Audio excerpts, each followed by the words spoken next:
Good morning, Mayor Dan Pope with a weekly update. This week will be Facebook Live. So we are Facebook Live. I hope you'll join us this morning. We look forward to getting a chance to answer your questions. As you know, we've been taking questions in advance, and I'm pleased to start with some of those questions. So let me start. I've got my notes here of the questions that are written down. I'm going to start with LPL. The most common question I get, both on social media and as I go around the community, are questions about LPL. So I've taken, I think, the top three, and let's talk about those top three questions. First of all, I have questions about competition.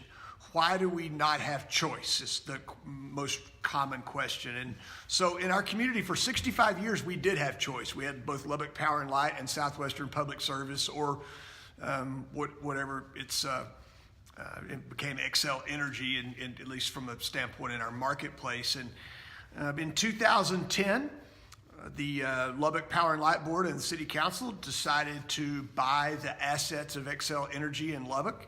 And at that point, we became a one electric utility town, just LPL. And I'm not sure. I was not involved in that decision, but I do think that there is potentially a future for Lubbock being in a competitive market. Our path to ERCOT, which we're on right now, the ERCOT's the power grid for the rest of the state of Texas, with the exception of the Panhandle and El Paso. ERCOT, one of our options once we get into ERCOT would be to opt into the deregulated market, where we could actually have competition, much like if you're familiar with Houston or Dallas as examples. So that's the story around competition, and we're in a regulated market, so there won't be competition without that move to ERCOT. And then even then, we've got to opt into that both at a LPL board level. And I'm not sure. I don't think it requires state action. I think it's local action we're able to do here. Second question I get: I pay too much for my electricity. So I think it's a fair question. I think the answer to that is maybe. So if you look back over the last 2 years, this is through October of this year, so the 2-year look back period, you were less expensive. You would have paid less for your electricity in Lubbock than you would have in Amarillo or in San Antonio or in El Paso. You would have paid, you pay a little more in Lubbock than you would have in Dallas or Houston.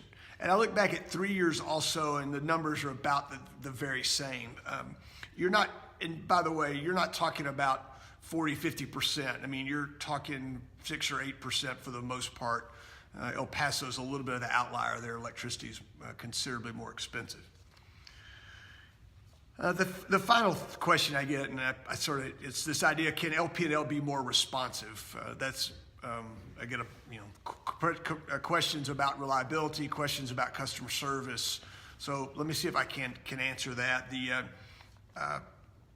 LPL is in the 4th year of a 5-year long-range plan to make a number of investments in the way that we deliver power. First and foremost is reliability. We're upgrading old infrastructure. We've talked about that on these videos before, and that's a significant effort to do that. Also, we're investing in tools that help us improve the customer experience. Hopefully you've seen the new City of Lubbock Utilities web.com, the new website for our utilities that I think is much more user friendly. I think it's got some great videos that explain your utility bill. So we're investing in those type of things. We're also investing in customer service. We're trying to make sure that we hire the right people and give them the right training, because a lot of that contact is still via phone or face-to-face. And it's when you call in with questions about your utility bill. So that's what's going on at LPL. I know that won't answer all your questions. I can't snap my fingers and give you competition tomorrow, but I wanted to make sure that I was on the record to talk about that. Okay, other questions. So there's a question about the homeless outreach team. Can you tell me, they've seen police vehicles that have a homeless outreach team on the vehicles, and they want to know what's going on there and how can they get involved.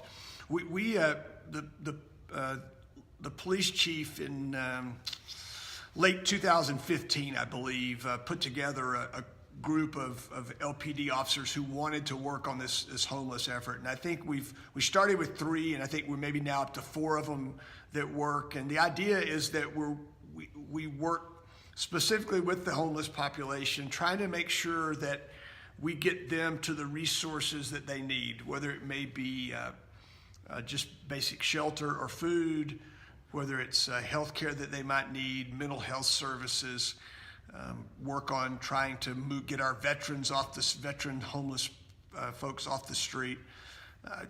The idea is that we want to keep them out of the emergency rooms to the degree we can. Let's get them the most appropriate care. Let's try to do what we can to help that part of our population. And if we do it with guys that have special training, our hot team, as we call them, the homeless operations team, have special training on a couple different numbered levels, and we were able to allow them to focus on the homeless population, allow our other officers to do their job. I mean, it seems to be a better way of utilizing resources. I'm not really sure what you can do to be involved in that. That operation has had quite a bit of success. I don't have the stats in front of me, but we've talked about those previously on these videos. But we're continuing to invest in that. We feel like that's one part of our homeless solution. You may have paid attention to the council at our recent planning meeting. We talked quite a bit about homelessness, and I think as we continue to invest in downtown and we see downtown start to gain momentum, some of the issues, and most of our homeless don't create issues, but there's that part of the homeless population that chooses not to live in shelters, that chooses to live somewhat outside of guidelines of what we would consider to be normal behavior, and oftentimes those folks do create some problems. And we're going to work collaboratively with the Homeless Coalition, with law enforcement, with business, hopefully with the health, the folks that provide health and human health and mental health services to work on that in 2018. So you'll see more around that. Where are all the stormwater fees going? Stormwater fees today, the bulk of the stormwater fees go to pay for the stormwater investments we've made. We've made investments we started, I guess, close to 20 years ago in South Lubbock to the flooding we had around the Lake Ridge development, and then on the South Loop. We're now in sort of what I would think is the third big phase of stormwater work. It's the project that's going on as we speak that is working up North Quaker from Maxey Park all the way up to the north side of town. And that is a $35 million project. That one's actually funded with 0% interest from the Water Development Board. The other 2 projects are much larger than that, and we did issue debt to pay for those. Now, there are other items certainly that stormwater pays for. We're required to do certain things from a state and federal level with stormwater, and some of your fees go to allow us to perform those tasks. But that's the bulk of where the stormwater fees go to. That's why I believe that over time we should see those stormwater fees come back down. I don't think we need to be embracing a bunch of new big stormwater projects. We need to, as we develop, make sure that the stormwater challenges are dealt with up front and not post facto like we've had to do. And we live on a tabletop. Water's never going to drain really, really fast when we have big rain. However, we need to plan for how that water does get off the streets and gets out of our parking lots, et cetera. So that's something that we're working on quite a bit. We had a question about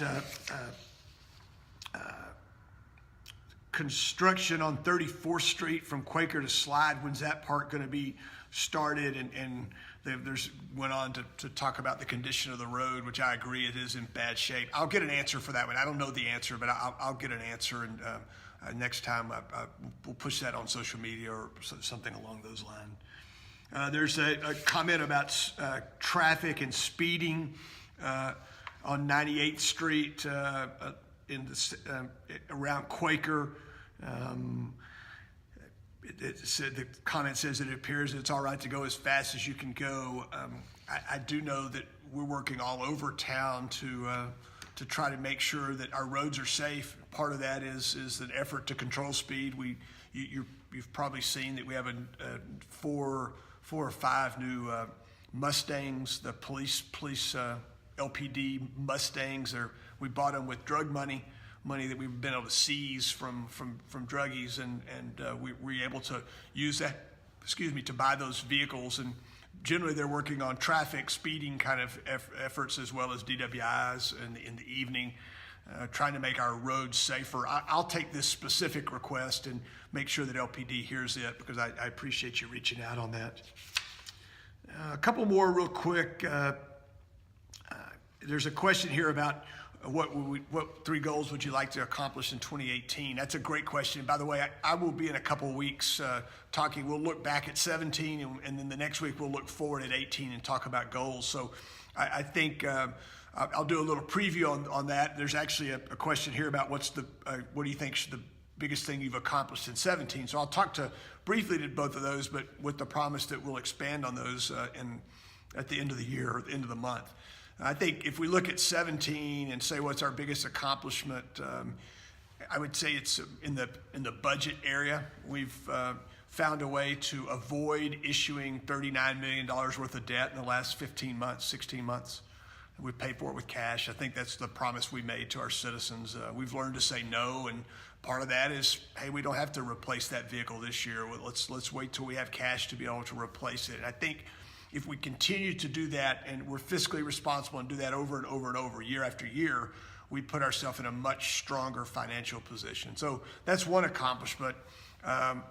We'll take action on the public safety proposal before the end of the year. I'm excited about that, but that we haven't quite gotten there yet, so I better not call that an accomplishment. I think challenges for 18.